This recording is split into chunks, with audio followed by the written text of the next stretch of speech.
Hi, this is Danielle Kepperling, host of the Practical Preservation Podcast. And I wanted to tell you about something exciting that Jonathan and I have been working on. It's the Kepperling Preservation Hub, and it is an online resource center that you can find a lot of answers to your questions. Um, it's how to blog post, videos, links with resources, downloadable PDF books, one about common mistakes that people make, and one about finding a contractor. There's training videos. There's also a podcast transcript archive. There's a one on one consult with me. And twice a month, we're going to have virtual coffee breaks where you can jump on a Zoom with me and Jonathan, and have your questions answered. Sometimes we'll also have special guests that will be experts in their specific trade, that will be able to also answer your questions. And for a limited time, you can get the founders rate, which is $10 off per month for the lifetime of your membership. And when you figure it out, it's like getting a few months a year for free. Anyway, I just wanted to tell you about that and let you know that we're very excited. We've been working hard on it. And if you have any questions, feel free to reach out. Send a message through one of our social media channels, send me an email, call, however it works to reach out. But we hope that you'll join us in the hub, and we look forward to getting to know you and your house a little better. Thank you for tuning in to the Practical Preservation Podcast. Please take a moment to visit our website, practicalpreservationservices.com, for additional information and tips to help you restore your historical home. If you've not done so, please subscribe to us on iTunes, Stitcher, or SoundCloud, and also like us on Facebook. Welcome to the Practical Preservation Podcast, hosted by Danielle and Jonathan Kepperling. Kepperling Preservation Services is a family-owned business based in Lancaster, Pennsylvania, dedicated to the preservation of our built architectural history for today's use as well as future generations. Our weekly podcast provides you with expert advice specific to the unique needs of renovating a historic home, educating by sharing our From the Trenches preservation knowledge and our guests' expertise, balancing modern needs while maintaining the historical significance, character, and beauty of your period home.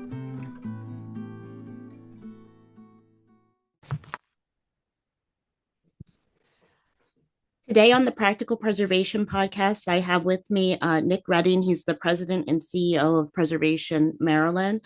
And so thank you for joining me today, Nick. Yeah, it's good to be here. I appreciate it. Yeah. So tell me about your background.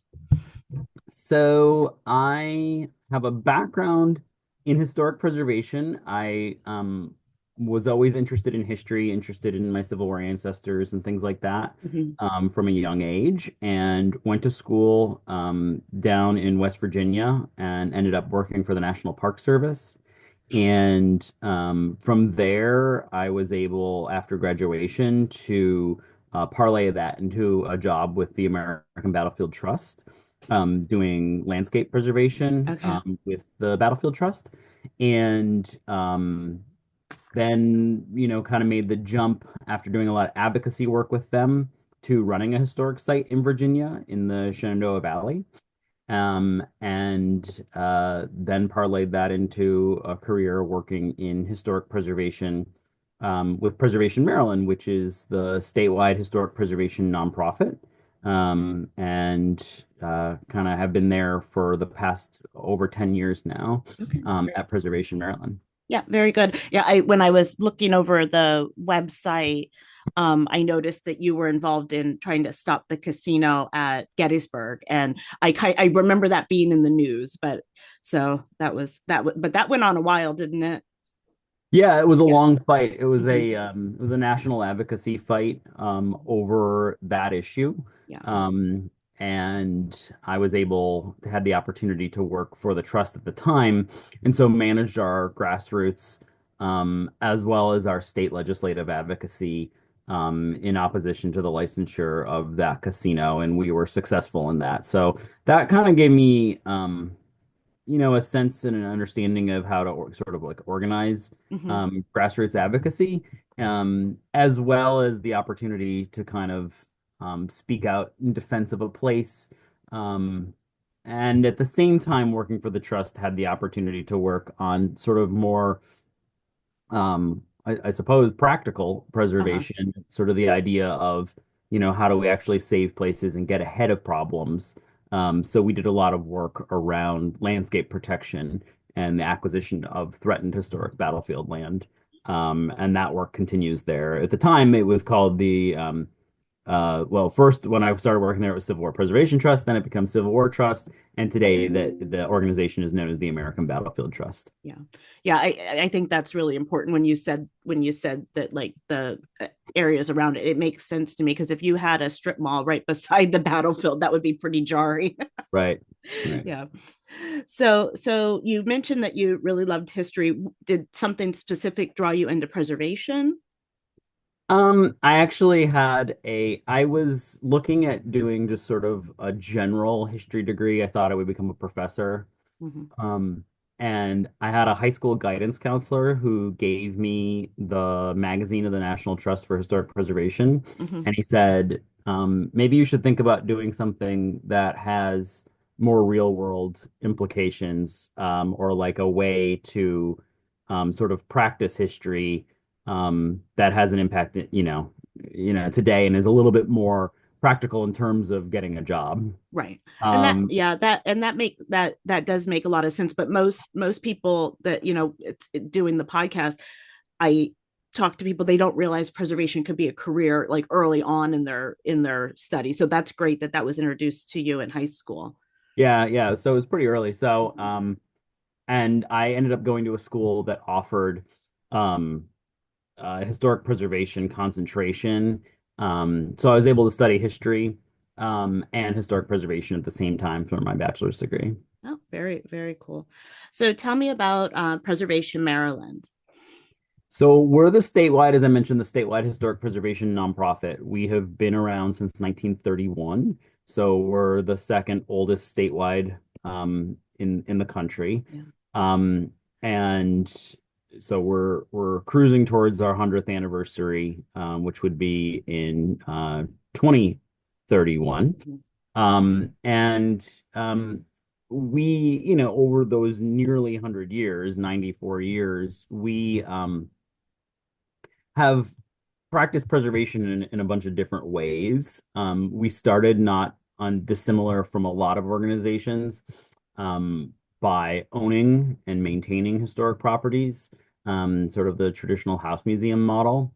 And so there were a host of different sites around the state that were ours that we did that with.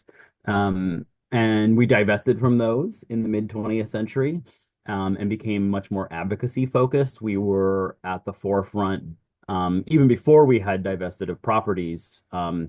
Our founders were engaged in and involved in helping to create the National Trust for Historic Preservation.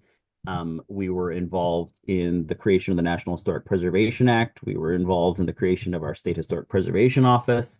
And then we gave seed funding to to do the research behind the creation of some of our most iconic historic districts. So the Annapolis Historic District, the Frederick Historic District, a lot of preservation work in Baltimore City, in the neighborhoods and communities, was funded by seed funding provided by what was then known, I should have mentioned, originally the Society for the Preservation of Maryland Antiquities.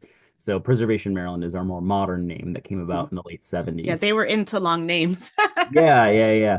And so today that work has transitioned again.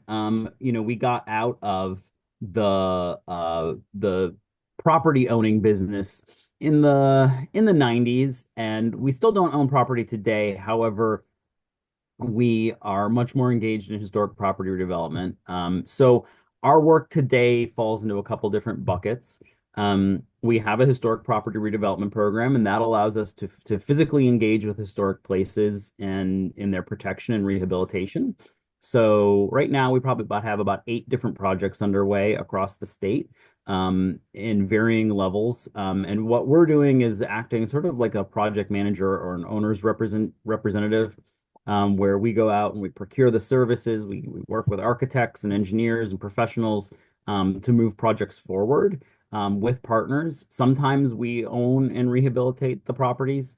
And we tackled one of those most recently in Hagerstown when we bought and rehabilitated a really historic log cabin, log structure, and then ended up selling that for owner-occupied housing.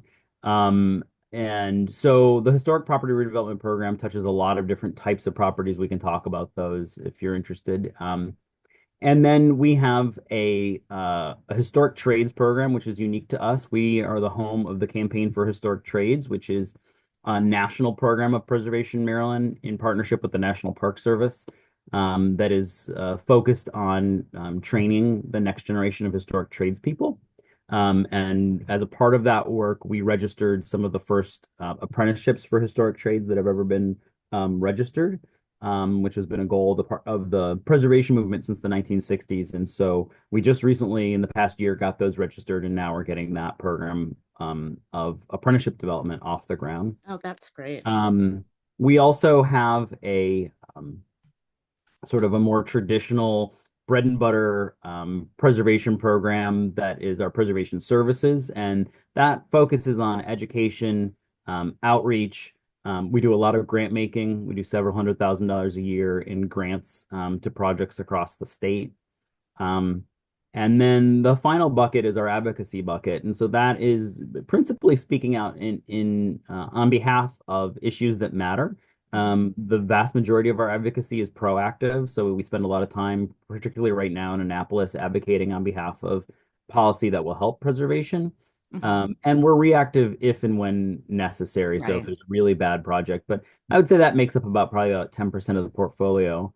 And within advocacy, we also have a program called Smart Growth Maryland that looks at growth and planning across the state. And so we're advocating on behalf of redevelopment and growth policies that balance preservation with the state's need to grow, and particularly grow in ways that provide for affordable housing, Mhm. infill and redevelopment of existing communities, and sort of the evolution of our communities in a way that balances all those different needs and the environmental sustainability of those communities. So, um, we touch properties and restore them. We help train the people to do that work. Mhm. We arm our partners and colleagues with funding and resources and education, and then we advocate on behalf of places. So I did interview someone for the Campaign for Historic Trades Mhm. probably a few years ago now. I'll link that into the show notes. Sure. But you were discussing advocacy, and I know it's a small part of what you do at Preservation Maryland, but I think that our listeners might be curious of like what do you think is the best strategy to advocate for historic preservation?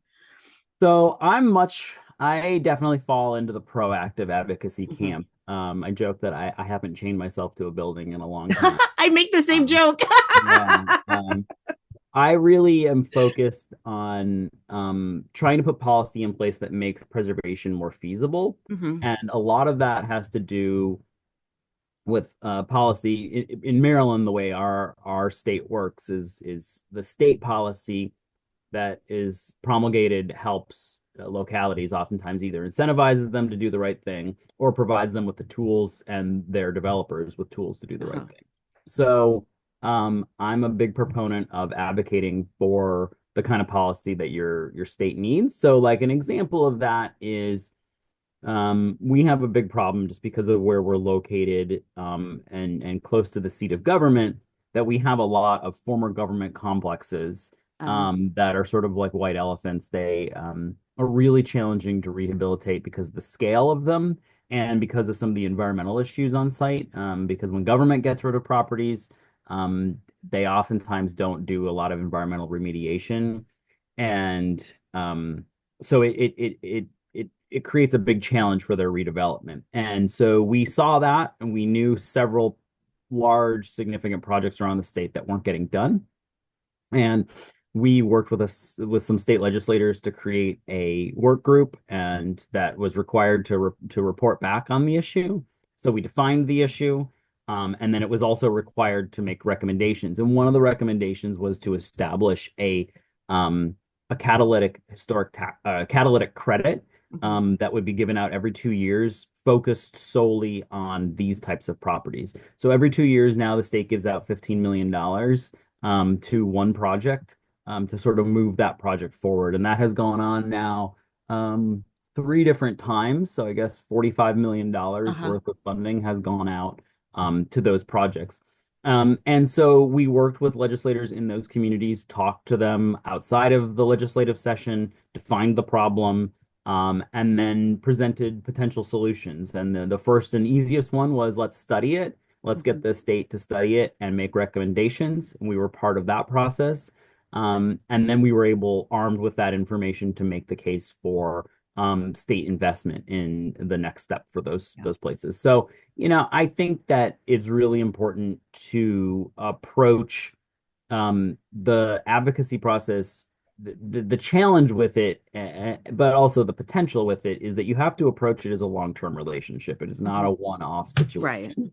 And so we have developed long-term relationships with state legislators who trust us, know that we only ask for things when we need them, Mhm. and that we've thought through the process, and that we also help them in terms of when situations arise in their communities, in their districts, that we're there to either provide technical assistance, support, that they know we have grant making for nonprofits and municipalities in their communities, that they can rely upon. And our grant making is focused on sort of like seed funding. So, if they have a historic house museum that has a challenge, or there's a new group stepping up to do some work in their community, they can let them know about the resources that we provide. So it is a relationship, and it was advocacy is built on trust. Yeah.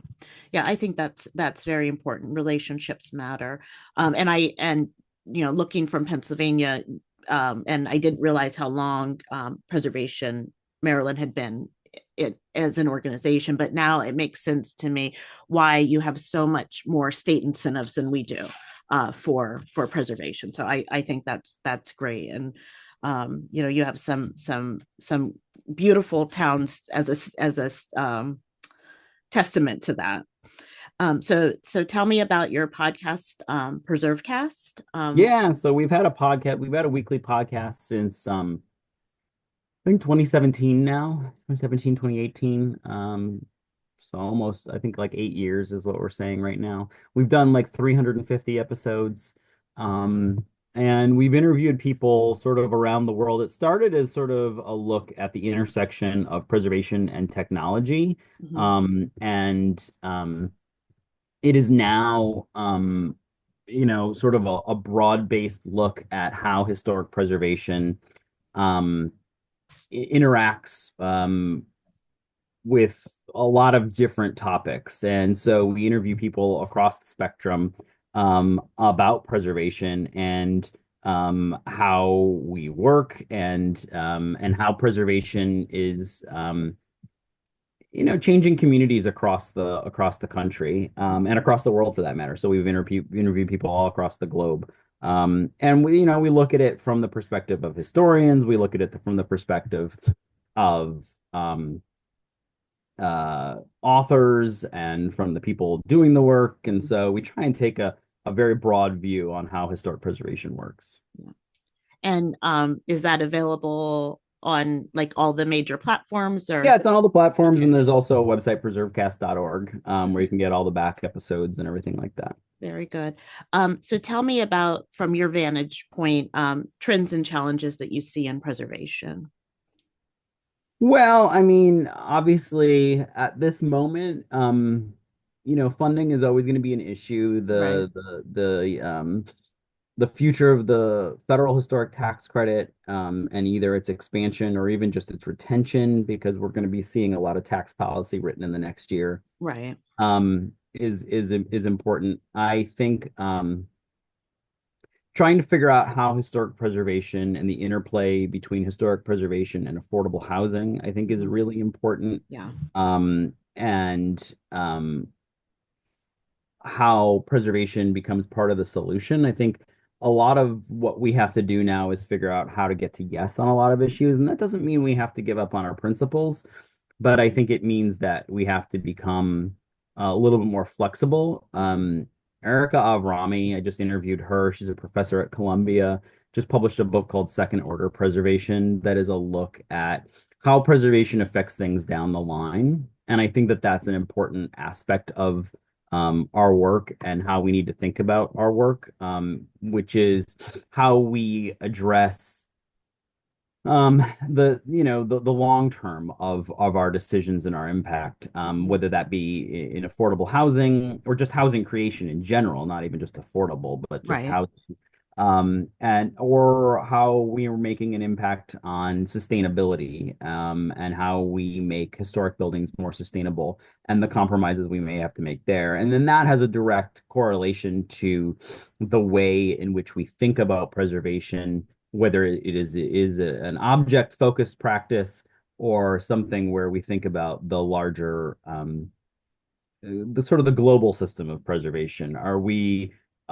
simply focused on retaining the integrity of historic structures, or do we have some flexibility when it comes to that, given all the different needs that we have out there? Right. And that doesn't mean that we give up on our principles, but I think it means that we have to be a little bit more flexible. And then that directly, of course, impacts um, the the standards that we live by, Right. and they're just standards. And Dr. Avrami makes that point too, is that we treat them like they are sort of rules, Hmm. and they're standards. We should try to meet them, attempt to meet them, but have flexibility for the world in which we live in. And Right. we describe this as we want to see the evolution of our communities. We just don't want to see revolution in our communities. We don't want to see communities completely overturned, but it's okay for them to develop. I mean, some of the most fascinating aspects of history is to see layers of history. Right. Yeah. And our goal isn't to capture place in amber, but allow them to grow and Mhm. meet the needs of society, Yeah. while recognizing that historic structures, historic resources, and the fabric of our past makes those communities better. And I think that we have been put in a unique position of understanding that because of our dual charge of working on both smart growth policy as well as preservation policy in Uh-huh. the advocacy world. And as I said, the advocacy is all based on trust and trying to help legislators in their communities see how preservation can work. And so, as an organization that does both advocacy as well as technical assistance and grant making, legislators can see how we can help community, and how those efforts and those projects um, can really move communities forward, and that we're not just the community or the movement of no. Right. So I think it's all intertwined, and it's important for preservationists to be passionate and out there and showing through either case studies or projects that are happening or projects that they're supporting, that preservation is making communities better. Right. And I think that that's an important part, and sort of what I was trying to get at when I was explaining, how we work with, an example with like Uh-huh. legislators or things like that is, the advocacy works both ways. Advocacy can help preservation, but we can be good advocates for our work and show the power of preservation to key decision makers. And that is something that we have to be really good at doing, and doing a lot more of. Yeah. And I like the, not being the, the movement of no. I feel like some people are very rigid, and that does not help. It kind of perpetuates the idea of people chaining themselves to buildings. Right, right. Yes. Yeah. Yeah. Yeah. So is there anything that you would like to mention, or that you thought of, that you want to share before we kind of wrap up? Well, I mean, the one thing I will tell you is that our historic trades program biannually holds a national convening called the American Historic Trades Summit. And this year it'll be in early April, in Chicago. So we're co-hosting it with a bunch of partners up in Chicago, principally Landmark, Illinois. And we are excited to be working with them and with all the partners up there. And it's an opportunity for people who work in the historic trade space to get together and have a conversation, not specifically like it's not like a Preservation Trades Network event, which is great, and we're partners with them, and Uh-huh. many of them will be participating, where it's really focused on the craft. This is really more focused on the big picture of how are we training, how are we coming together, what are the opportunities in education, what are the opportunities in apprenticeship development, what are the opportunities in just all those different fields. And how are we moving this forward? And so there's some real practical things like how to run a historic trades training program, how to support it if you can't run a full-blown program, Mhm. what your organization might be able to do, and and things like insurance and curriculum development and things like that. And then there's sort of the more big picture stuff, and then there's just a lot of networking opportunities because it is a small space, but it is growing, and it's important for us to get that community together and have them having conversations. Yeah. So that'll be in early April. You can find out all the information about that over on historictrades.org. Historic trades network. It should be a really good time in the Windy City. So if people are listening and are interested in historic trades, and particularly in historic trades training and building their own workforce, so if they're contractors, Mhm. if they're running programs, if they work at community colleges or in the apprenticeship field, this will be a real opportunity for them. Okay, very good. Thank you for sharing that. I had not heard about it before now, so I'm glad that Mhm. you shared that. And how can our listeners get in contact with you? Yeah, the best way is to reach out through our organization, in either to me or to someone in our organization that manages one of these different programs. So we're fortunate to have a good sized staff. And you can find us at presmd.org and reach out to the right member of the team there. You can click on Meet the Team, and all of our contact information is there. It's really easy to get in touch with all of us there. Okay, So very that's good. probably the best way. And I'll put a link to that on our website, and then also your social media. I'll make sure that that goes on too. Is there? Well, thank you so much for joining me today. I felt like I'm excited to learn about the historic trades conference. I'm going to see if that will work in our schedule to get Cool. out there. So We'd love to see you. yeah, So thanks so much for having me. thank you very much. Have a good rest of your day.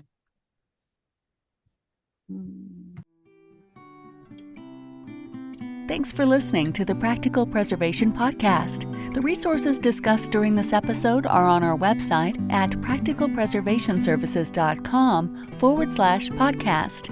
If you received value from this episode and know someone else that will get value from it as well, please share it with them. Join us next week for another episode of the Practical Preservation Podcast. For more information on restoring your historic home, visit practicalpreservationservices.com.